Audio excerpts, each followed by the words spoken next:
The new Sabretooth series is digging up the dirt and showing us what happens to mutants who have been banished to the Pit of Exile. As we all know, Sabretooth lost his rights to be a free citizen on Krakoa back in House of X number 6. He was sentenced to live out his days in the pit for having broken the Murder No Man law after he brutally gutted a bunch of damage control soldiers for no good reason. As it turns out, he's not the only one to have broken one of Krakoan laws, and at the end of Sabretooth number 1, we see a slew of other people join him in the belly of Krakoa. Nekra, Madison Jeffries, Oya, Melter, and Third Eye have all apparently also broken laws of Krakoa, and this Sabretooth series, it seems, is exploring not only the dynamics of life down in the pit, but it will also unravel the mysteries of just what exactly these people did to end up down there. Oya is one of the most surprising characters to see banished here, in my opinion, not only because of her youth, but also just because she's generally a more heroic character by nature, and certainly not one I'd ever expect to see breaking the laws on purpose. That being said, though, she has done some morally ambiguous things in the past, so maybe it's not quite as out of character to see her down here as I thought it was. Oya has the distinction of being one of the 5 Lights. The Lights were a group of young people from all over the world who were the first people to manifest new signs of mutant powers since the Scarlet Witch's M-Day decimation. It was kind of a big deal because for years up to that point, no new mutants had been seen at all, and the mutant population was continuing to dwindle. So with the sudden detection of brand new mutants, it looked like things were finally on the up and up once more for the mutant race. As with most classic first-time mutant power manifestations, Oya's story is mired in trauma.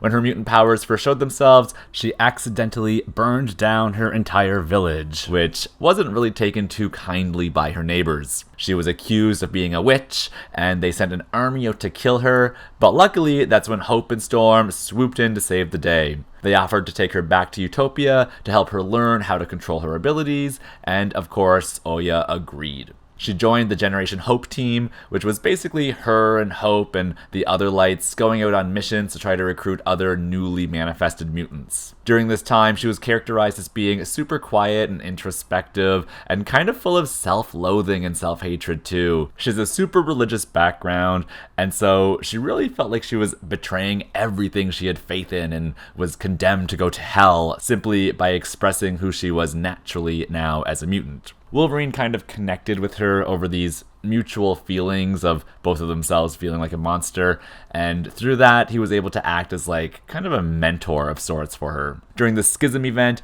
Oya did what was probably her shadiest thing, and it's why her being in the pit might not be a total surprise to us. She was at the Museum of Mutant History learning all about mutants' past and what it means to be a mutant, along with a bunch of the other X-Men and the Lights, when the Hellfire Club attacked. The Hellfire Goons took out the X-Men, and they were going to wipe everyone else out with a big bomb, if not for Oya, who had stepped up and unleashed her powers, and ended up killing a whole bunch of them. This act was really the tipping point of what defined the schism between Wolverine and Cyclops' competing philosophies, as Wolverine urged her to stay out of the fight entirely, her being just a kid and him not wanting her to mar her own innocence, but Cyclops told her to do whatever she felt she had to do, and so that's just what she did. After Cyclops and Wolverine divorced the X-Men team, Oya was sent to be with Wolverine at the Jean Grey School for Higher Learning. There, it seemed like everything was going pretty hunky-dory for her for the most part, and she was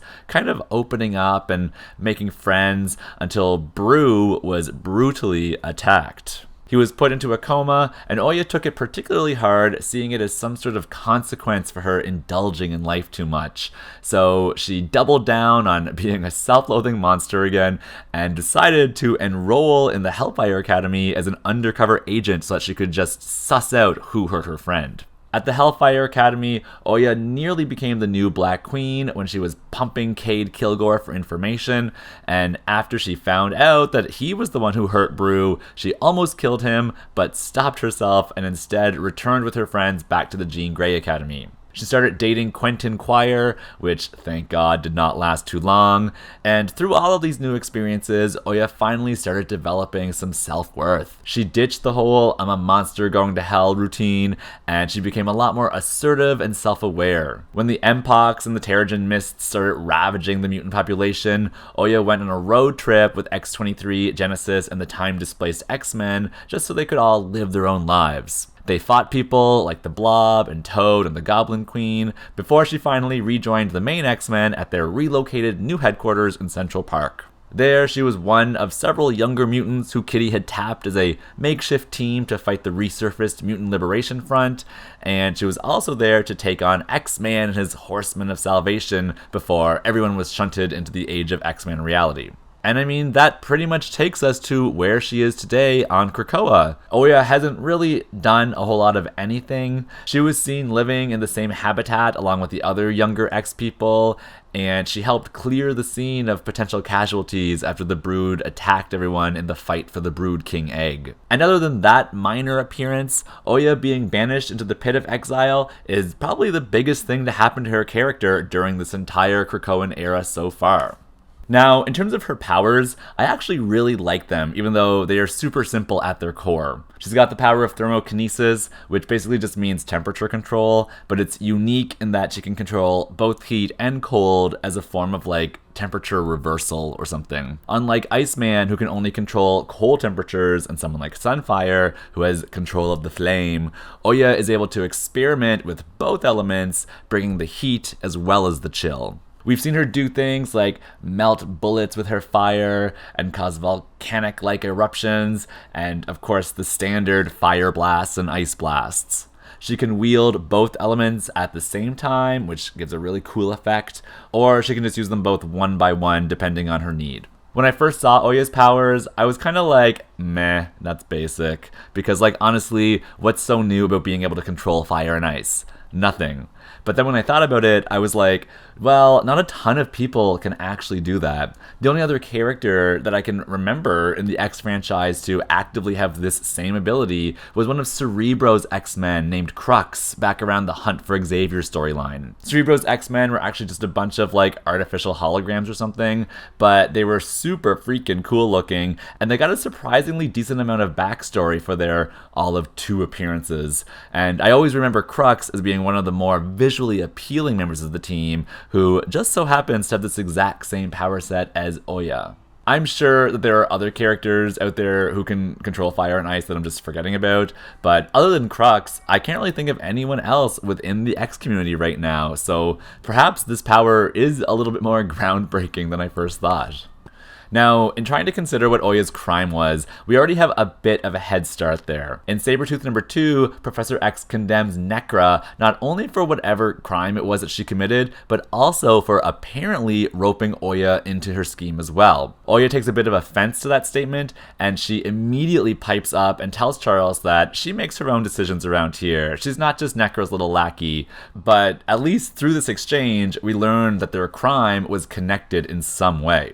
Then, later in the same issue, Nekra gives us even more insight into the crime when she tells Sabretooth that she meant to murder those men. This implies that Nekra's crime was breaking the Murder No Man law, and if Nekra and Oya's crimes are connected, as the issue implies both in dialogue as well as in those little numbers that are floating over all of the prisoners' heads, then that means Oya's crime was also in breaking the Murder No Man law. As much as Oya is a heroic character by nature, and murder is like the last thing I would expect from her character these days, it's not necessarily out of her character for her to do that. She has actually committed murder multiple times in the past, some of it accidental, but sometimes on purpose too. She purposely killed the Hellfire Club goons during their attack on the Museum of Mutant History, and then she got murderous again, even when she was enrolled at the Jean Grey School. And she killed, or almost killed, some of the Frankenstein monster lackeys, and then even at the Hellfire Academy, apparently she killed in order to maintain her cover. I mean, I guess when you stack it all up, in her relatively short-lived superhero career,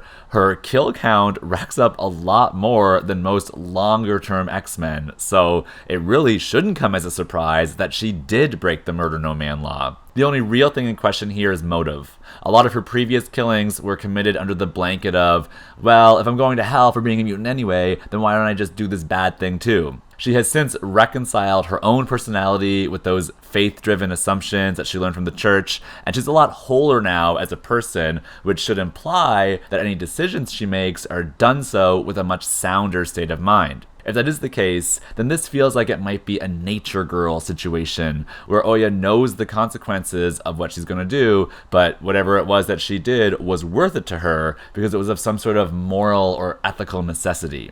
I don't see her as like the murder monster type that she once saw herself as, and I'll be sad if that's where the character arc is regressing to here, but I don't think it is. In order for Oya to really care enough to commit murder, I gotta believe that whatever she did was in defense of like a vulnerable mutant, or maybe it was in defense of a church, or maybe she just happened to save Necra's hide from whatever Necra was up to, and in the process, she killed someone, but she doesn't want Necra to be the only one taking the fall for it since she's at fault as well. Whatever it is, I like that Oya has reclaimed her edge here by being put down in the pit, because the girl has gotten away with murder for too long, so if she's still doing it, then yes, let's see her reap some of those consequences.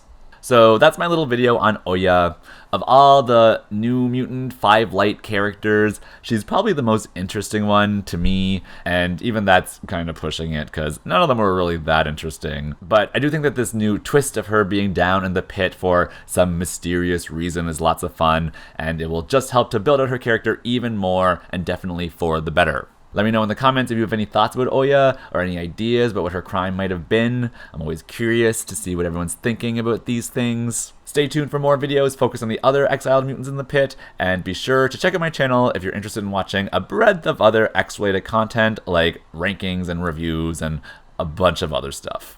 You can also check out my website for written blog posts, or follow me on social media for daily engagement with panels that I scan from various X comics that I like to read. I want to thank you for stopping by and sharing some time with me today, and please be sure to come back again soon for more great X-Mentations!